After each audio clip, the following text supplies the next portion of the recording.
देखिए, अधिकारी लोग पहुंच गए हैं और ये बात आपने एकदम ठीक कही कि ये कोई जिले के किसी प्रदेश के कोने का मामला नहीं है। देश की राजधानी है दिल्ली और ये पूरी दुनिया में इस समय ब्लास्ट देखा जा रहा है और इस पर तुरंत सफाई आनी चाहिए, इस पर स्पष्टता आनी चाहिए, अधिकारियों पर भी कार्रवाई होनी चाहिए। सड़क पर आम आदमी की एक साइकिल नहीं खड़ी होने देते और गाड़ियों में भर भर के विस्फोटक आ जा रहा है, उन पर कार्रवाई क्यों नहीं होती है? ये बहुत महत्वपूर्ण बात है।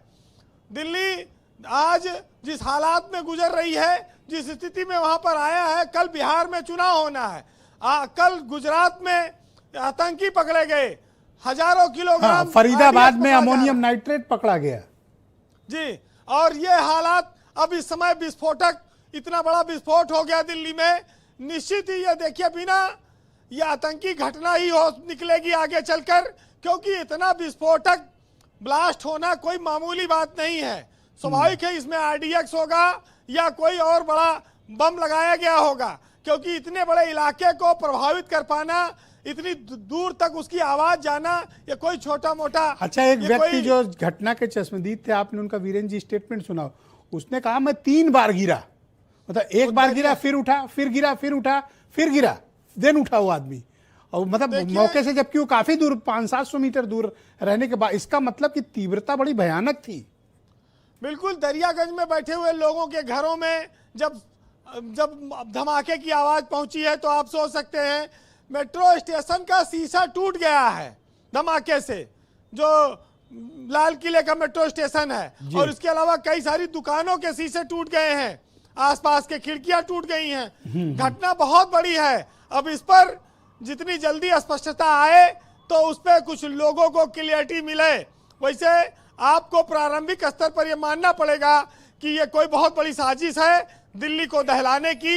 ये एक आतंकी घटना के रूप में इसको प्लानिंग की गई थी, और अभी ये जब अधिकारी और इस पर जानकारी जुटाएंगे तो ये बात स्पष्ट होगी। देखिए, मुझे ऐसा प्रतीत होता है, जो मैं अपने अनुभव से बता सकता हूं, ये कोई सामान्य घटना नहीं है, ये एक टेरर अटैक हो सकता है। पॉसिबिलिटी, स्ट्रांग पॉसिबिलिटीज इस बात की है, क्योंकि किसी सामान्य ब्लास्ट में कुछ लोगों ने जैसे शुरुआत में कहा कि ये सीएनजी का ब्लास्ट है, कोई कह रहा था ई रिक्शा की बैटरी फट गई है। अरे ई रिक्शा की बैटरी में इतना बड़ा हादसा होता है? ये निश्चित आप देखिएगा, ये कोई स्ट्रांग मेरी पॉसिबिलिटीज है इस बात की कि ये कोई टेरर अटैक ही निकलेगा। वीरेंद्र जी, देखिए, एनआईए की टीम पहुंची हुई है अभी वहां पर, और गृह मंत्री ने दिल्ली पुलिस के कमिश्नर और सारे अफसरों को निर्देश जारी किए हैं। तो जांच एजेंसियां जितनी हैं वो सारी इस समय वहां पर पहुंची हुई हैं, और टेरर अटैक को लेकर ही सबके मन में आशंका है। तो ये टेररिस्ट की ही गतिविधि हो सकती है। अभी जितने मरे हैं लोग, उनकी भी स्पष्ट पुष्टि नहीं हो पा रही है। एक और डाउट है मुझे, क्योंकि जैसे ही कार में धमाका हुआ है, डेड बॉडी कार के बाहर निकली, कई लोगों ने देखी।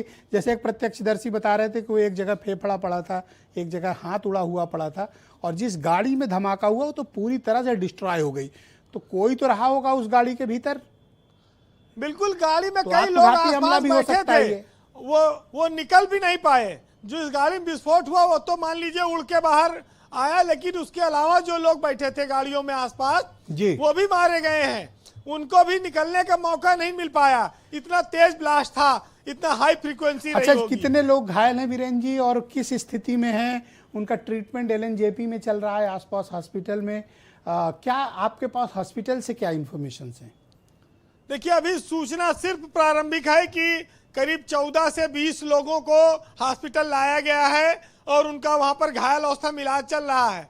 8 लोगों के मरने की खबर है, जो लोग प्राइवेट हॉस्पिटल्स में गए हैं या कहीं और ले जाए गए हैं, उसकी कोई सूचना अभी नहीं मिल पा रही है। शाम का समय था, भीड़ भाड़ का इलाका है, स्वाभाविक है कि ये घटना बहुत बड़ी है और बहुत ज्यादा नुकसान हो सकता है, जनहानि भी हो सकती है, और जो आगजनी हुई है वो देखा ही जा रहा है। रिपोर्ट आ रही है कि अब तक 8 लोगों के मरने की तो पुष्टि लगभग हो चुकी है, और तकरीबन इस पे जो है वो 24 लोग घायल हैं। दिल्ली पुलिस का एक स्टेटमेंट भी हमारे पास मौजूद है।